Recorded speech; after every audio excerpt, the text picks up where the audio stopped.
আমি আমাৰ কাৰ্যসূচী ইতিমধ্যে আৰম্ভ কৰিব বিচাৰিছোঁ।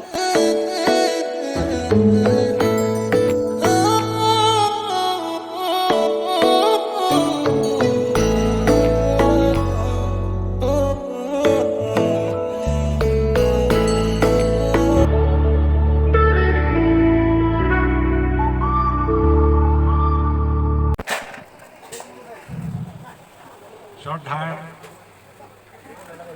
মোৰ দদাইদেউ শ্ৰীযুত কমল শইকীয়া বাপুদনাৰ শতবাৰ্ষিক অনুষ্ঠানত উপস্থিত থকা বিভিন্ন প্ৰান্তৰ পৰা অহা সন্মানীয় ব্যক্তিসকল,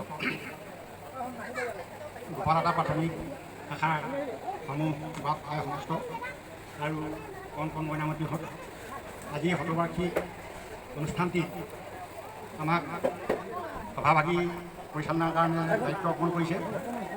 আপোনাসৱৰ সহায় কামনা কৰি আমি সভাভাগী পৰিচালনা কৰিবলৈ আগবাঢ়ি যাম।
What